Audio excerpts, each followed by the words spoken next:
नमस्ते, मेरा नाम है विनय आकाश और आप देखना शुरू कर चुके हैं प्रभा साक्षी का खास कार्यक्रम मोस्ट रिलायबल इन्फॉर्मेशन यानी MRI।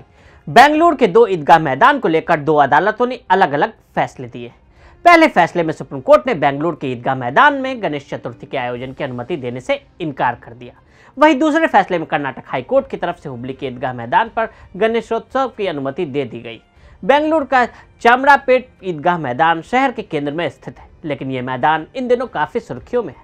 करीब 1600 पुलिसकर्मियों का एक मैदान में फ्लैग मार्च करता वीडियो बीते दिनों खूब वायरल रहा। मैदान को जैसे पूरी तरह से छावनी में तब्दील कर दिया गया हो।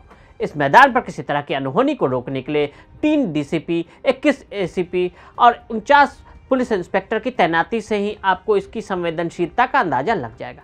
इतना ही नहीं, 130 PSI और रैपिड एक्शन फोर्स को भी मैदान में तैनात किया गया। ईदगाह मैदान पर नमाज पढ़ी जा रही सकती है, मुहर्रम और बकरीद भी मनाई जा सकती है, लेकिन गणेश चतुर्थी नहीं मनाई जा सकती।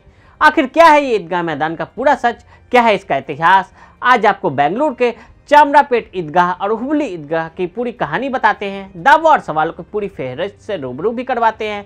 सबसे पहले जानते हैं कि आजकल बेंगलुरु का ये ईदगाह मैदान क्यों विवादों में है। बेंगलुरु ईदगाह मैदान विवाद। इस साल जुलाई में हिंदू संगठनों ने BBMP यानी बेंगलुरु महानगर से ईदगाह मैदान पर गणेश चतुर्थी मनाने का पंडाल लगाने की अनुमति मांगी। गणेश चतुर्थी मनाने की बात पर BBMP ने कहा कि इस पर जरूर विचार किया जाएगा। हिंदू संगठनों की मांग की भनक लगते ही वक्फ बोर्ड के कान खड़े हो गए और उन्होंने इसमें अड़ंगा लगा दिया। वक्फ बोर्ड ने कहा कि ये प्रॉपर्टी उनकी है और उनका अधिकार बनता है कि उनकी प्रॉपर्टी पर वो क्या अनुमति दें और क्या नहीं। वक्फ बोर्ड ने हिंदू संगठनों की मांग पर आपत्ति जताते हुए कहा कि ईदगाह मैदान वक्फ बोर्ड की संपत्ति है। इसके लिए वक्फ बोर्ड ने अपना पक्ष रखते हुए कहा कि ईदगाह मैदान पर वर्षों से ईद और बकरीद के दिन नमाज पढ़ी जाती है। वक्फ बोर्ड ने मालिकाना हक का किया दावा। वक्फ बोर्ड ने दावा किया कि ईदगाह मैदान गजेटेड नोटिफिकेशन में वक्फ बोर्ड के नाम पर है। 1871 और 1931 के दस्तावेजों में इसका जिक्र भी है। साथ ही 1965 से कई मुस्लिम संगठन ईदगाह मैदान की देखरेख कर रहे हैं। वक्फ बोर्ड ने यह भी दावा किया कि बेंगलुरु के मैप में भी ईदगाह मैदान का जिक्र हुआ है। वक्फ बोर्ड का सीधा सा कहना है कि सन 1850 से मैदान उनके पास है और इसका मालिकाना हक उनके पास है।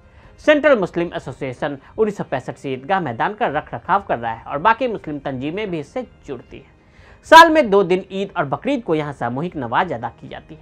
बाकी पूरे दिन ये मैदान बच्चों के लिए खेलने की जगह होती है। BBMP ने दावे को किया खारिज। बेंगलुरु महानगर निगम ने वक्फ बोर्ड के दावे को खारिज करते हुए साफ किया कि ईदगाह मैदान का मालिक BBMP है। दावे में कहा गया कि 1974 में पूरे शहर का नए तरीके से सर्वे किया गया था। उस सर्वे में ईदगाह मैदान पर वक्फ बोर्ड अपना दावा पेश नहीं कर सका और न ही जमीन से संबंधित साबित कर सका। 1974 के सर्वे के आधार पर BBMP ने ईदगाह मैदान की प्रॉपर्टी को अपने कब्जे में ले लिया था। बाद में इसे BBMP ने खेल मैदान बना दिया। हाईकोर्ट ने दिया ये फैसला। दोनों पार्टियां यानी कर्नाटक सरकार और वक्फ बोर्ड इसके दावे को लेकर हाईकोर्ट पहुंचे। हाईकोर्ट की सिंगल बेंच ने कहा कि ऐतिहासिक रूप से ईदगाह मैदान रहा है, इसलिए वक्फ बोर्ड को इजाजत है कि वो इसका कैसे इस्तेमाल करता है। हाईकोर्ट ने कहा कि वैसे तो इस मैदान को खेल के मैदान के तौर पर देखा जाना चाहिए। जिस दिन सिंगल बेंच का फैसला आया उसी दिन कर्नाटक सरकार ने इसे डबल बेंच के सामने चुनौती दे दी। उसके अगले दिन हाईकोर्ट की डबल बेंच ने सिंगल बेंच के फैसले को पलट दिया। हाईकोर्ट ने कहा कि BBMP का दावा सही है। हाईकोर्ट की डबल बेंच ने अपने फैसले में कहा कि जब 1974 में सर्वे हुए तो उस वक्त वक्फ बोर्ड ईदगाह मैदान पर अपना दावा पेश नहीं कर सका था। सुप्रीम कोर्ट ने यथास्थिति बनाए रखने का आदेश दिया। कर्नाटक हाईकोर्ट के फैसले के खिलाफ कर्नाटक वक्फ बोर्ड सुप्रीम कोर्ट पहुंचा था। सुप्रीम कोर्ट ने 30 अगस्त को बेंगलुरु के ईदगाह मैदान में गणेश चतुर्थी समारोह की इजाजत देने से इनकार कर दिया। कोर्ट ने दोनों पक्षों की तरफ से जमीन पर यथास्थिति बनाए रखने का आदेश दिया। यह देखते हुए कि पिछले 200 वर्षों से ईदगाह मैदान में गणेश चतुर्थी जैसा कोई समारोह आयोजित नहीं किया गया था, कोर्ट ने विवाद के समाधान के लिए दोनों पक्षों को कर्नाटक हाईकोर्ट जाने को कहा। पीठ ने कहा कि आप कहीं और पूजा करें और हाईकोर्ट के पास वापस जाएं। हुबली ईदगाह में गणेश चतुर्थी का आयोजन। कर्नाटक हाईकोर्ट की जस्टिस अशोक किनागी की सिंगल बेंच ने हुबली ईदगाह में गणेश चतुर्थी के आयोजन की इजाजत दे दी। कोर्ट ने धार्मिक कार्य को न करने देने वाली याचिकाओं को खारिज कर दिया। मामले की सुनवाई करते हुए कर्नाटक हाईकोर्ट ने कहा कि इसमें कोई विवाद नहीं है। अंजुमन इस्लाम ने दावा किया था कि विचाराधीन संपत्ति को पूजा स्थल अधिनियम 1991 के तहत संरक्षित किया गया था, जो कहता है कि किसी भी धार्मिक पूजा स्थल को परिवर्तित नहीं किया जा सकता।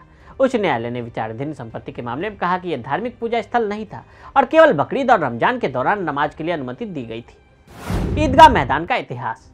कहा जाता है कि हुबली की ईदगाह में स्थानीय मुसलमानों द्वारा रमजान और बकरीद की नमाज अदा करने के लिए इस्तेमाल किया जाता था। आज़ादी से पहले के दशकों में जमीन पर विभिन्न राजनीतिक दलों द्वारा मेलों और बैठकों की कुछ पुरानी रिपोर्ट भी है।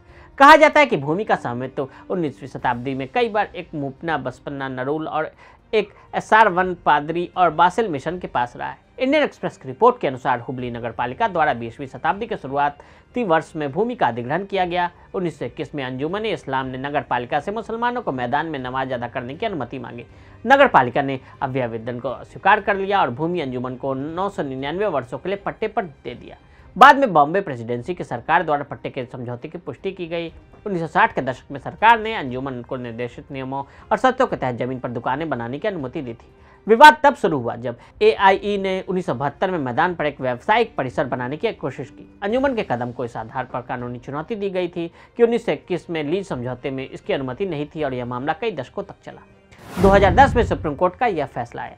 BS सेट्टार और 105 अन्य लोगों ने इस अदालत में चुनौती दी। सुप्रीम कोर्ट ने इस पर 2010 में फैसला दिया कि यह मैदान HDMC की संपत्ति है। इससे पहले हाई कोर्ट ने भी यही कहा था कि ईदगाह मैदान वक्फ नहीं बल्कि निगम की जमीन है। हाई कोर्ट के फैसले के खिलाफ अंजुमन इस्लाम ने अपील की।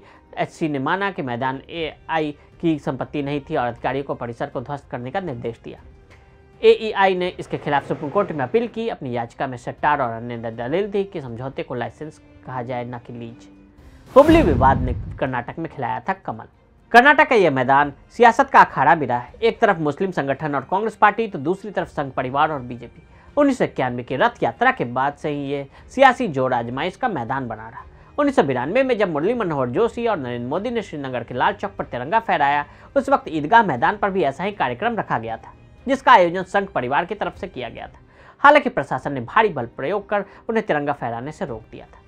एक वक्त ऐसा भी आया था जब कर्नाटक में वीरप्पा मोइली की सरकार थी और ईदगाह मैदान पर स्वतंत्रता दिवस पर तिरंगा फहराने को आतुर भीड़ पर पुलिस ने गोलियां चला दी थी और 5 लोगों की जान चली गई थी।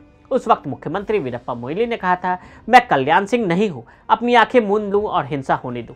तभी लाल कृष्ण आडवाणी ने कहा कि मोइली का भविष्य उसी वक्त पता चल गया जब उसकी सरकार ने हुबली में निर्देश देशभक्तों पर गोलियां चलवाई। इस घटनाओं ने अंजुमन इस्लाम पर दबाव बना और उसने खुद ही ईदगाह मैदान में तिरंगा फहरा दिया। तो आज हमने आपको कर्नाटक के ईदगाह मैदान विवाद की पूरी कहानी बताई। आज के लिए दे इजाजत। ऐसी रिपोर्ट्स को देखने के लिए प्रभा साक्षी के साथ लगातार बने रहें। वीडियो को देखने के लिए फेसबुक और ट्विटर पर फॉलो करें। यूट्यूब पर प्रभा साक्षी को सब्सक्राइब करें।